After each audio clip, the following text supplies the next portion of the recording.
എനിക്ക് ഹരിപ്രിയയുടെ ഒരു വിരോധമില്ല. അവൾക്ക് വേണ്ടി നീ സംസാരിക്കുന്ന എനിക്ക് മനസ്സിലാവും. പക്ഷേ സുപ്രിയയുടെ ഓർമ്മകൾ പോലും ഇപ്പൊ എന്നിലേക്ക് വരാൻ ഞാൻ ഇഷ്ടപ്പെടുന്നില്ല. ഇപ്പൊ ഞാൻ ഏറ്റവും കൂടുതൽ സ്നേഹിക്കുന്നതും ഇഷ്ടപ്പെടുന്നതും നിന്നെയാ. നിന്നെ. നിന്നോടുള്ള സ്നേഹത്തിന് തടസ്സമാവുന്നതൊന്നും ഓർക്കുന്ന പോലും എനിക്കിഷ്ടമല്ല. അതുകൊണ്ട് ആ വീടിനെ കുറിച്ചുള്ള ഒന്നും നീ എന്നോട് ചോദിക്കരുത്. ഇവിടെ നീ എനിക്ക് വാക്ക് തരണം. ഹരിപ്രിയയ്ക്ക് അവളുടെ ചേച്ചിയെക്കുറിച്ചുള്ള ഓർമ്മകളുണ്ടാവും. പക്ഷെ ആ ഓർമ്മകൾ നമ്മുടെ ജീവിതത്തിന് തടസ്സം നിൽക്കരുത്. ഞാനൊന്ന് ചോദിക്കട്ടെ, നീ എന്തിനാ സുപ്രിയയുടെ ചിത്രം ഈ വീട്ടിൽ നിന്ന് എടുത്ത് മാറ്റിയത്?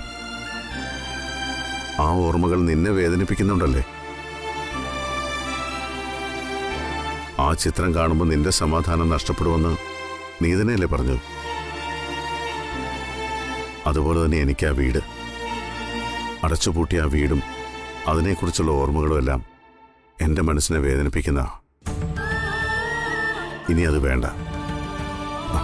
അതിനെക്കുറിച്ചൊന്നും എന്നോട് ചോദിക്കുകയും വേണ്ട. നമുക്കിനി നമ്മളെക്കുറിച്ച് മാത്രം ചിന്തിച്ചാൽ മതി.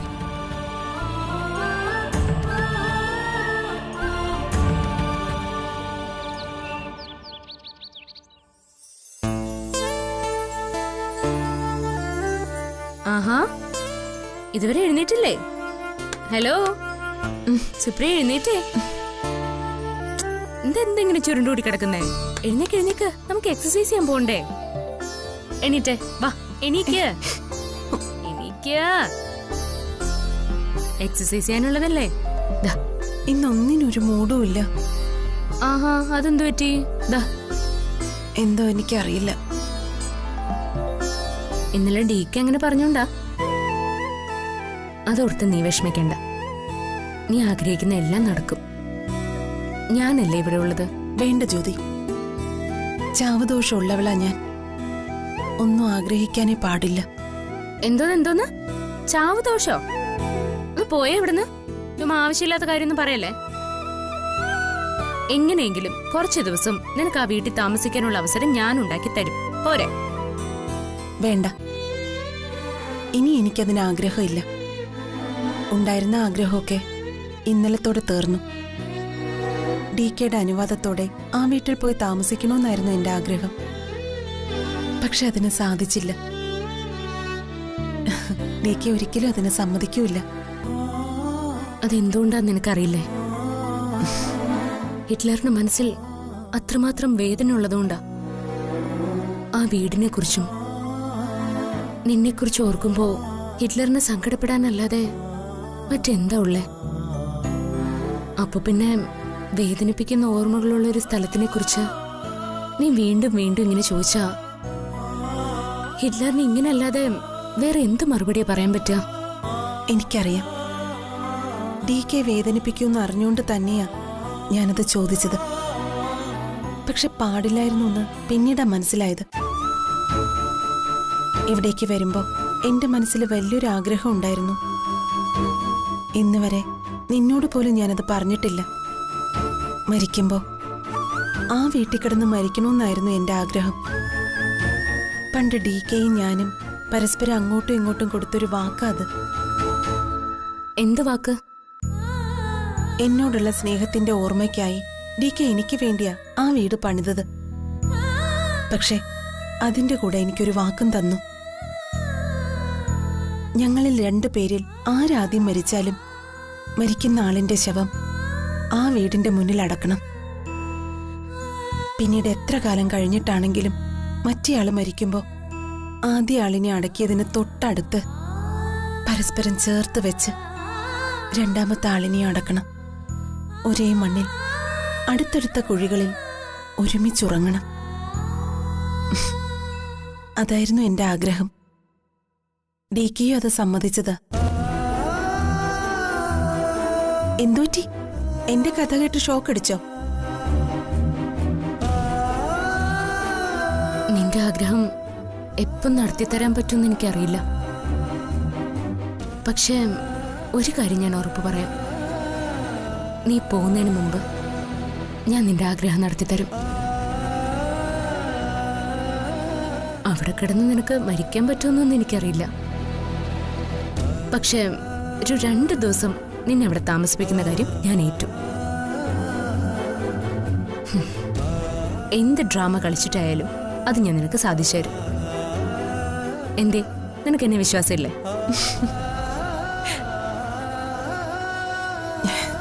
ചിരിക്കൊന്നും വേണ്ട, ഞാൻ പറഞ്ഞ സത്യം. എനിക്ക് നിന്നെ വിശ്വാസം ഇല്ലാഞ്ഞിട്ടല്ല ജ്യോതി ഞാൻ ചിരിച്ചത്. എനിക്കിപ്പോ വിശ്വാസം ഇല്ലാത്തത് ഈശ്വരനെയാ, വിധിയെയാ. നമ്മൾ ഇവിടെ ഇരുന്ന് ഇങ്ങനെ ഓരോന്നൊക്കെ പറയും, പക്ഷേ മുകളിലിരിക്കുന്ന തമ്പുരാനുണ്ടല്ലോ, അങ്ങേർക്ക് ചിലപ്പോ ഇത് ഇഷ്ടപ്പെടില്ല. നിന്റെ ആഗ്രഹം നടക്കണ്ടെന്ന് അദ്ദേഹം തീരുമാനിച്ച തീർന്നില്ലേ? അങ്ങനെ തീരുമാനിക്കുന്നെങ്കിൽ തീരുമാനിക്കട്ടെ. പക്ഷെ അതിനു മുമ്പ് ഞാനത് നടത്തി തരും. നീ നോക്കിക്കോ, ഇത് എന്റെ വാക്കാ, തെറ്റിക്കില്ല ഞാൻ.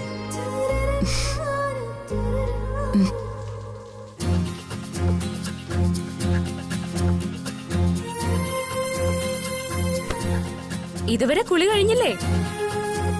ഡ്രസ് ഞാനിവിടെ അയൺ ചെയ്ത് വെച്ചിട്ടുണ്ട് കേട്ടോ. ആ ദേ കഴിഞ്ഞു, താൻ അവിടെ വെച്ചേക്ക്. ഷൂ എവിടെ?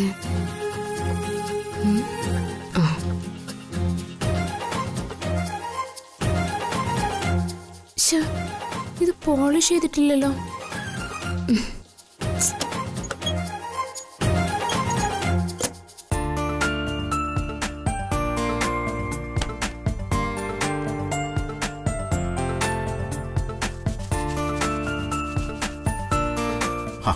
താനിത് എന്തേ കാണിക്കുന്നത്? അതൊക്കെ പുറത്തു കൊടുത്ത് പോളിഷ് ചെയ്യിപ്പിക്കാം. അതൊന്നും സാരമില്ല, ഇതൊക്കെ ഒരു ഭാര്യയുടെ കടമയല്ലേ. ഷൂ പോളിഷ് ചെയ്യുന്നതും ഡ്രസ് അലക്കി തരുന്നതും മാത്രമാണോ ഭാര്യയുടെ കടമ? പിന്നെന്താ, ഒരു നല്ല ഭർത്താവിന്റെ ഉത്തമ ഭാര്യയായിരിക്കാനുള്ള പ്രധാനപ്പെട്ട വഴികൾ ഇതൊക്കെ. അങ്ങനെ എന്റെ ഭാര്യയായി എന്റെ കാര്യങ്ങൾ മാത്രം നോക്കി താൻ ഇവിടെ ഈ വീടിനകത്ത് ഒതുങ്ങി കൂടണമെന്ന് ഒരാഗ്രഹവും എനിക്കില്ല. പിന്നെ തനിക്ക് തന്റേതായ ആശയങ്ങളും ആഗ്രഹങ്ങളും ഒക്കെ ഉണ്ടാവും, തന്റെ സ്വപ്നങ്ങളുണ്ടാവും. അത് സാക്ഷാത്കരിക്കാൻ ഞാൻ എന്ത് ചെയ്യണോ അത് ചെയ്തു തരാൻ ഞാൻ തയ്യാറാണ്. പിന്നെ ബിസിനസ്സിൽ എന്നെ സഹായിക്കാനാണ് താല്പര്യമെങ്കിൽ അതാവാം. അതല്ല, സ്വന്തമായിട്ട് തനിക്ക് എന്തെങ്കിലും ബിസിനസ് തുടങ്ങണമെന്ന് ആഗ്രഹമുണ്ടെങ്കിൽ നമുക്കതും ആവാം.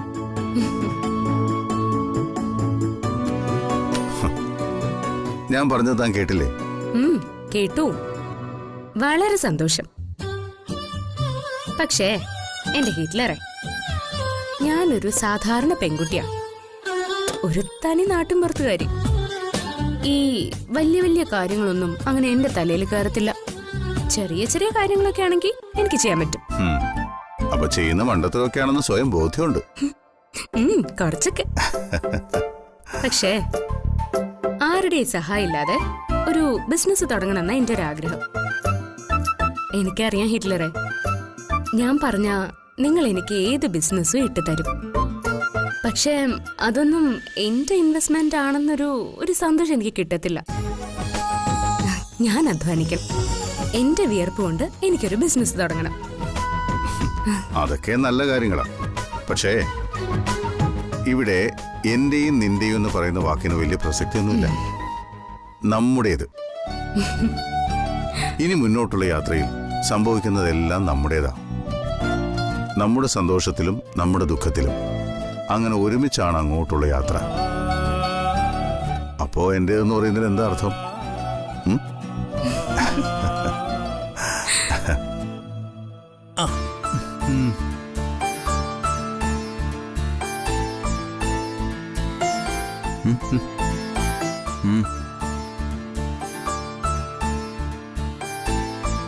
എടാ കൊതിയ, രോഗി നീയാണോ അതോ ഇവനോ? അങ്ങനെ ചോദിക്കും. അതിന് ഈ ഓറഞ്ച് രോഗിക്ക് മാത്രമേ കഴിക്കാമെന്ന് ആരാ പറഞ്ഞു? രോഗിയുടെ കൂട്ടിരിപ്പുകാർക്കും ബന്ധുക്കൾക്കും ഒക്കെ കഴിക്കാം.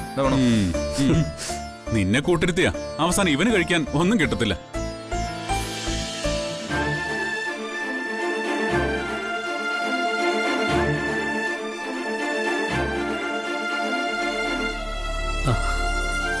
എങ്ങനെയുണ്ട്? വേദനയുണ്ട്, എന്നാലും ഒരു ആശ്വാസമുണ്ട് ഡിക്കെ. ഞാൻ ചില തീരുമാനങ്ങൾ എടുത്തിട്ടുണ്ട്, അത് നിങ്ങളോട് പറയാനാ ഞാൻ വന്നത്. എന്താ ഡിക്കെ? നിങ്ങൾ ആരും തൽക്കാലം ഇനി ദൂരത്തേക്കൊന്നും പോകണ്ട. ഇവിടെ നിന്ന് തന്നെ കാര്യങ്ങൾ നോക്കിയാൽ മതി. റെസ്റ്റോറന്റ് ചുമതല ഇന്ന് മുതൽ ശ്രീരാമനായിരിക്കും. അല്ല, അപ്പൊ എനിക്കോ? തൽക്കാലം ഇവിടെ ഇരുന്ന് ഗോകുലിനെ നോക്കുന്ന ചുമതല മാത്രം നീ നോക്കിയാൽ മതി. അവന് സുഖാവട്ടെ. അത് കഴിഞ്ഞ് റെസ്റ്റോറന്റിന്റെ പർച്ചേസ് സെക്ഷൻ നിന്നെ ഏൽപ്പിക്കും. അയ്യോ, അത് നഷ്ടത്തിലാവും ഡി കെ. ബുദ്ധിയില്ലാത്തവനെ പർച്ചേസ് ഏൽപ്പിച്ചാലേ ഇവൻ ആവശ്യമില്ലാത്തതൊക്കെ വാങ്ങിച്ചു കൂട്ടും. ആരാ പറഞ്ഞ എനിക്ക് ബുദ്ധിയില്ലാന്ന്? അതിപ്പോ ആരെങ്കിലും പറയേണ്ട കാര്യമുണ്ടോ? നീ ചെയ്തു കൂട്ടുന്നൊക്കെ അങ്ങനെയുള്ള കാര്യങ്ങളാണല്ലോ. നിങ്ങൾക്ക് എല്ലാവർക്കും കാര്യങ്ങൾ നോക്കിയെടുത്താനുള്ള പ്രായോഗിക ബുദ്ധിയും വിവേകവും എല്ലാം ഉണ്ട്. നിങ്ങളുടെ ഒത്തൊരുമയാ ഈ വീടിന്റെ ഏറ്റവും വലിയ ബലം. നിങ്ങൾ 3 പേരും എൻ്റെ അടുത്ത് വേണം. പിന്നെ ഇവിടെ തന്നെ എന്തെങ്കിലും ബിസിനസ് തുടങ്ങാം. കൊച്ചിയിലെ ബിസിനസ് തൽക്കാലം മറ്റാരെങ്കിലും ഏൽപ്പിക്കാം. ഗൂഗിൾ, നിനക്കിങ്ങനെ സംഭവിക്കുമെന്ന് ഞാൻ സ്വപ്നത്തിൽ പോലും വിചാരിച്ചില്ല. എന്താ ഡി കെ ഇങ്ങനെയൊക്കെ? ഞാനിതൊക്കെ ഒരു സ്പോർട്സ്മാൻ സ്പിരിറ്റിലേ എടുത്തിട്ടുള്ളൂ. ഒരു ആക്സിഡന്റിൽ എൻ്റെ കയ്യോ കാലോ ഒടിഞ്ഞിരുന്നെങ്കിൽ എന്ത് ചെയ്തേനെ? നമ്മൾ ആരോട് പകരം ചോദിക്കാൻ പോകും? ഇതിപ്പോൾ ഒന്നുമില്ലെങ്കിൽ നമ്മൾ ആ മൂർത്തിയുടെ 2 കാലും തല്ലി ഒടിച്ചില്ലേ? ഇനി ആ വിഘ്നേഷ് വെയിറ്റിംഗ് അല്ലേ? അവനെ കിട്ടിയാ നമ്മൾ അവന്റെ 2 കാലും അങ്ങ് തല്ലി ഓടിക്കില്ലേ? അവന്റെ കാര്യത്തിൽ നമ്മൾ തൽക്കാലം ഒരു വെടിനിർത്തൽ പ്രഖ്യാപിച്ചിരിക്കുന്നേ ഉള്ളൂ. അല്ലാതെ അവനെ മറന്നിട്ടൊന്നുമില്ല. മൂർത്തിക്ക് കൊടുത്തതിൻ്റെ ഇരട്ടി നമ്മൾ അവനും കൊടുക്കും. ആ, ഗോകുലിന്റെ കാലൊന്ന് സുഖമായിട്ട് വേണം നമുക്ക് എല്ലാവർക്കും കൂടി ഒരു ഫാമിലി ടൂർ പോകാൻ. അതുകൊള്ളാം, ഉഗ്രൻ ഐഡിയ. റെസ്റ്റോറന്റ് നടത്തിപ്പ് നിങ്ങളെ ഏൽപ്പിച്ചിട്ട് ഇനി കുറച്ച് നാൾ ഞാനൊന്ന് വിശ്രമിക്കാൻ പോവാ. എങ്ങോട്ട് വിശ്രമിക്കാൻ? ഡി കെ എങ്ങോട്ടാ പോകുന്നത്? ഞാൻ ഒരിടത്തേക്കും പോകണില്ല, ഇവിടെ തന്നെ ഉണ്ട്. പക്ഷേ റെസ്റ്റോറന്റിന്റെ നടത്തിപ്പ് ചുമതല ഇനി നിങ്ങൾക്കായിരിക്കും. അതിന്റെ തുടക്കമാ ഇന്നു മുതൽ ശ്രീരാമനെ അവിടേക്ക് അയക്കുന്നത്. എന്താ, റെഡിയല്ലേ ശ്രീറാം? റെഡിയാണ് ഡി കെ. ഡി കെ എന്ത് ചെയ്താലും അത് ഞങ്ങളുടെ നല്ലതിനായിരിക്കുമെന്ന് ഞങ്ങൾക്കറിയാം. ശരി, എന്നാ പിന്നെ നടക്കട്ടെ.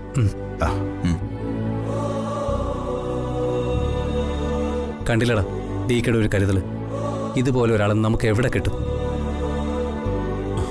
ശരിയാ, ഡി കെയുടെ കൂടെ അല്ലായിരുന്നെങ്കിൽ നമ്മുടെ ജീവിതം തന്നെ മാറിപ്പോയേനെ. അപ്പോ റെസ്റ്റോറന്റിന്റെ പർച്ചേസ് വിഭാഗം എനിക്കാ. മനസ്സിലായല്ലോ? ഞാൻ പർച്ചേസ് ചെയ്യുന്ന എങ്ങനെയായിരിക്കുമെന്ന് നിങ്ങൾ നോക്കിയോ. എന്റെ ഈശ്വര, ഇതോടെ ഡി കെയുടെ കഷ്ടകാലം തുടങ്ങും. ആ, കൊള്ളാം. ഇവൻ ഇതുപോലെ ഓറഞ്ച് മുന്തിരി ആപ്പിളും ഒക്കെ ആയിരിക്കും പർച്ചേസ് ചെയ്യുന്നത്. അതെ അതെ അതെ, ഇടയ്ക്കിടയ്ക്കൊക്കെ ഇതും വേണം. നമുക്കും അകത്തേക്ക് വല്ലതും പോകണ്ടേ? ആ, എന്നാ പിന്നെ നിങ്ങളിരിക്കും, ഞാൻ റെസ്റ്റോറന്റിൽ പോയിട്ട് പോട്ടോ.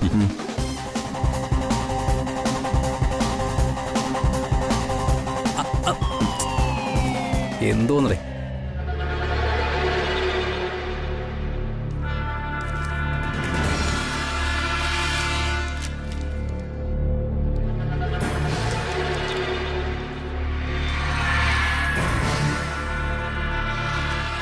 Is this quite unbelievable. എങ്ങനെ ഇത് സംഭവിച്ചു? Miracle, miracle of God. ഇത് ദൈവത്തിന്റെ അത്ഭുതം തന്നെയാണ്.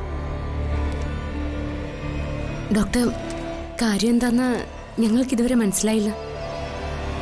ടെസ്റ്റ് റിസൾട്ട് നോക്കിയിട്ട് ഡോക്ടർ ഇങ്ങനെ ചിരിക്കുന്ന എന്തിനാ? കാര്യം പറയൂ ഡോക്ടർ. പറയാം. You are escaped.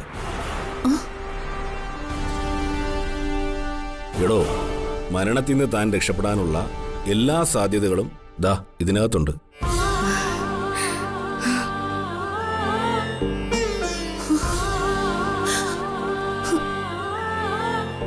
Everything is normal. Supriya, തന്റെ ഉള്ളിലെ എല്ലാ ഓർഗൻസും സാധാരണ നിലയിലേക്ക് അതിവേഗം വന്നുകൊണ്ടിരിക്കുക. അധികം താമസിക്കാതെ തന്റെ എല്ലാ അസുഖവും മാറും. ഡോക്ടർ എന്തേ പറയുന്നത്? I am serious. ഇനി പേടിക്കാൻ ഒന്നുമില്ല. You are coming back. 2 മാസം മുമ്പുള്ള സുപ്രിയ അല്ല ഇപ്പൊ എന്റെ മുന്നിലിരിക്കുന്നത്.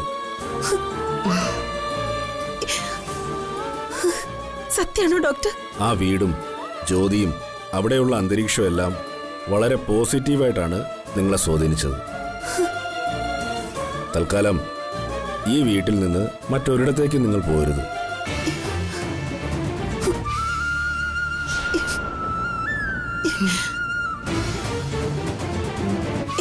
വിശ്വസിക്കാൻ പറ്റുന്നില്ല ജ്യോതി.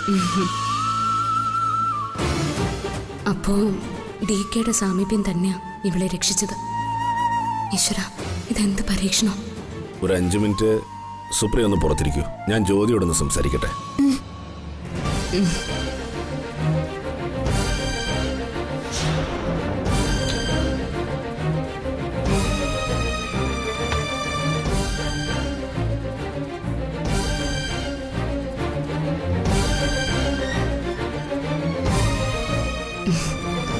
എന്താ ഡോക്ടർ? ജ്യോതി, ഇതൊരു ക്രിട്ടിക്കൽ സ്റ്റേജാണ്. ആ കുട്ടിക്ക് ജ്യോതി നൽകിയ പിന്തുണയും സ്നേഹവും മാത്രമല്ല അവളെ ജീവിതത്തിലേക്ക് തിരിച്ചുകൊണ്ടുവരുന്നത്. ഒരുപക്ഷെ DKയുടെ സാന്നിധ്യം കൂടി ആവാം.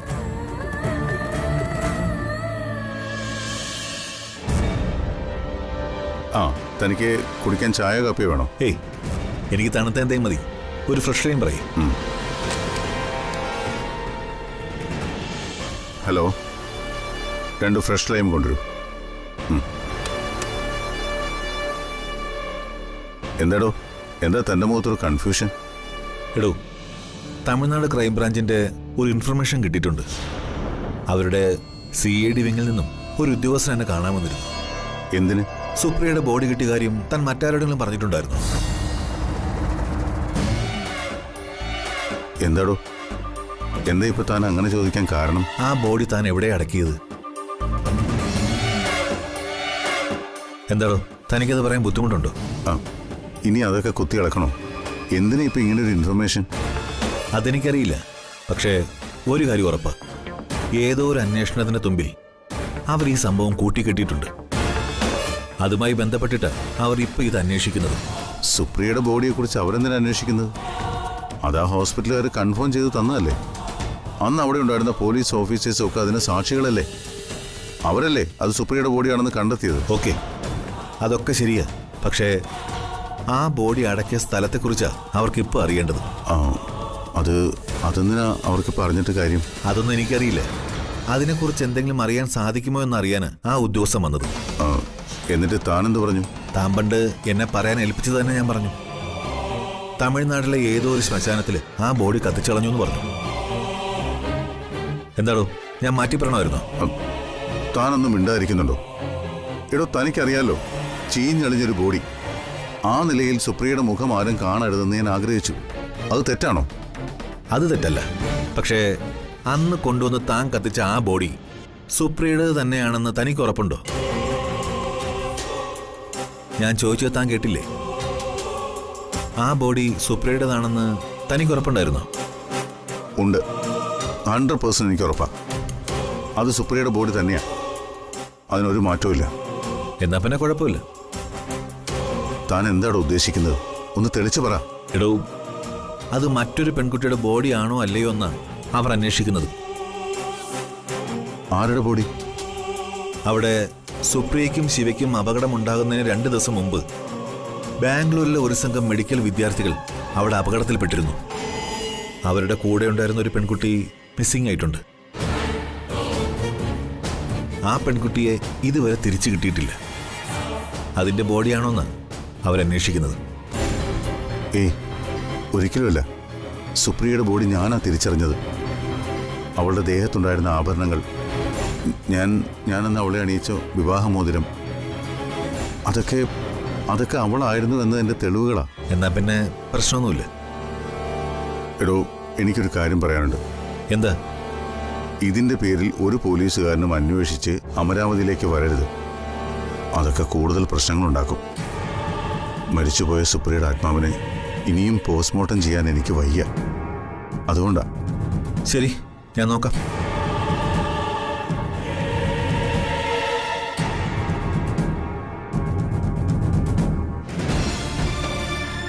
ജ്യോതി, മനുഷ്യ ശരീരത്തിൽ പല വിധത്തിലുള്ള ഹോർമോണുകൾ പ്രവർത്തിക്കുന്നുണ്ട്.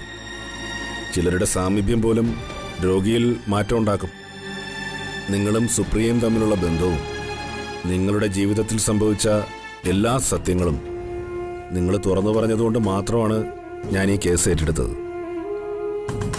എൻ്റെ ട്രീറ്റ്മെൻറ്റ് മാത്രമായിരിക്കില്ല സുപ്രിയയിൽ ചെറിയ മാറ്റങ്ങൾ ഉണ്ടാക്കിയത്. സുപ്രിയ ജീവിതത്തിലേക്ക് തിരിച്ചു വരുമെന്നാണോ ഡോക്ടർ പറയുന്നത്? വന്നു എന്നല്ല, വരാനുള്ള സൂചനകൾ രോഗിയുടെ ശരീരം പ്രകടിപ്പിച്ചു തുടങ്ങിയിരിക്കുന്നു. ഇവിടെ ഏറ്റവും കൂടുതൽ സംഘർഷം അനുഭവിക്കുന്ന ആൾ ജ്യോതിയാണെന്ന് എനിക്കറിയാം. ജ്യോതിക്ക് ഭയമുണ്ടോ? സുപ്രിയ ജീവിതത്തിലേക്ക് തിരിച്ചു വരുന്നത് ജ്യോതിയുടെയും ഡിക്കയുടെയും ലൈഫിനെ ഇല്ലാതാക്കുമെന്ന് പേടിയുണ്ടോ? ഇല്ല ഡോക്ടർ, സുപ്രിയ എന്താന്ന് എനിക്കിപ്പോൾ നന്നായി അറിയാം. അവൾ ഒരിക്കലും എനിക്കൊരു തടസ്സമോ ബാധ്യതയോ ഒന്നും ആവില്ല. അതുകൊണ്ട് തന്നെ എനിക്കൊരു ഭയവും ഇല്ല. എങ്കിൽ കുറച്ചു നാളുകൂടി ആ കുട്ടി അമരാവതിയിൽ തന്നെ തുടരട്ടെ. അവളും ഈ ഭൂമിയിൽ എവിടെയെങ്കിലും ജീവിക്കട്ടെ.